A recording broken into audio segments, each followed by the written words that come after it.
आज आजसू से बगावत कर अशोक गहलोत ने किया अपना नामांकन। चतरा विधानसभा से अशोक गहलोत ने निर्दलीय प्रत्याशी के रूप में नामांकन किया।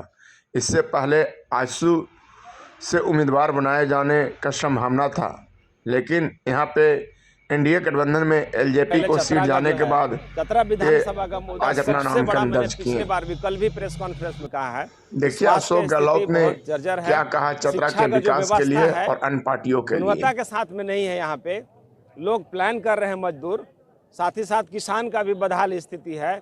तो इन चीज़ों को लेकर के, 3 मुद्दों को लेकर के मैदान में जाऊंगा मैं।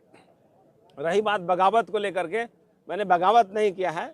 जनता का अंतरात्मा से आवाज़ आई और जनता जनार्दन ने कहा कि नहीं, इस बार कम से कम इंडिपेंडेंट प्रत्याशी के रूप में रही है, क्योंकि विगत 20 वर्षों से हम जनता के बीच में रहे, गरीब को सेवा किए हैं।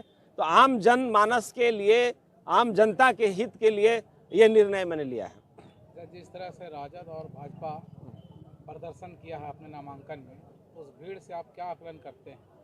देखिए, आरजेडी बीजेपी का जो भीड़ है, हम किसी को टिक्का टिप्पणी नहीं करेंगे। नामांकन हुई है, नामांकन में हर लोग अपना ताकत शक्ति प्रदर्शन दिखाते हैं, धन बल। दो प्रत्याशी हैं यहाँ पे जो धन बल से मजबूत हैं। हमारे पास धन बल नहीं है, हमारे पास जनता का आशीर्वाद है और चुनाव भी जनता ही लड़ेगी। जनता आपको वोट क्यों दे? जनता वोट देगी, मैंने सेवा किया है उनको। और मैं सोचता हूँ चतरा के बारे में, चतरा को बहुत जमीनी हकीकत जो 20 साल से मैंने देखा है, लोगों ने मुझे परखा है, इसलिए मुझे वोट देगा, क्योंकि उनका दुख और सुख में हम हमेशा 24 घंटा हम हाजिर रहते हैं। अच्छा, बेरोजगारी का सबसे बड़ा मुद्दा है यहाँ पे, यहाँ पलायन सबसे अधिक है और एक सबसे बड़ा यहाँ जो समस्या है वो नशे का कारोबार, जिसके कारण युवा पीढ़ी जो है नशे का आगोश में जा रहे हैं। ये बहुत बड़ा चिंता का विषय है कि हमारा जो युवा साथी है भटक गया है साथी, और वो बेरोजगारी का मुख्य मुद्दा कारण है।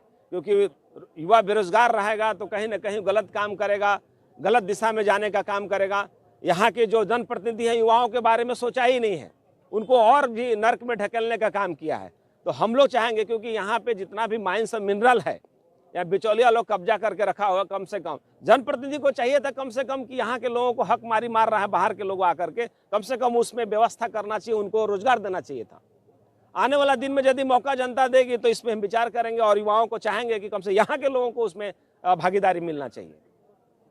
क्या में जो विकास होना चाहिए, यहाँ मंत्री रहे हैं सत्यानंद भोक्ता, 5 सालों में जो चतरा का विकास होना चाहिए था वो हो पाया है? चतरा के लोगों से पूछे ना कि स्वच्छ पानी पीने के लिए मौका मिलता है क्या? हमको तो नहीं लगता है कि पानी यहाँ पे स्वच्छ मिलता है, 24 घंटा ही रहता है। दूसरी बात है कि चतरा का सबसे बड़ा भी मुख्य मुद्दा, अभी चुनाव हो रहा है, सोचिए कि कितना परेशानी है आम जनता को। 10 को गाड़ी लेके आता है, जाम हो जाता है। बाईपास की समस्या यहाँ पे सबसे बड़ा, कम से कम बाईपास बननी चाहिए थी, एक बहुत बड़ा मुद्दा है करके।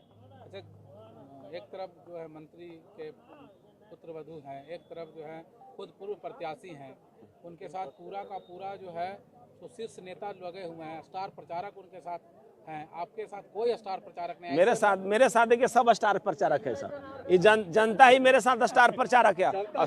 अलग अलग समाज के लोग, अलग अलग दल के लोग आज मेरे साथ मंच पे खड़े हैं। मैं एक छोटा सा सभा भी करने जा रहा हूँ। मैं तो 500 आदमी कुर्सी लगाया था और बिना पैसा के लोग आए। मुझे पता चला कि वहाँ 2000 कुर्सी भर गया। मुझे बुलाया जा रहा है, तो मैं जनता का सिर झुका के अभिनंदन करता हूँ। कम से कम एक आह्वान पे, बुलावे पे, अशोक गहलोत पे बुलावे पे लोग वहाँ पहुँच गए हैं करके। तो धन्यवाद आप सबको।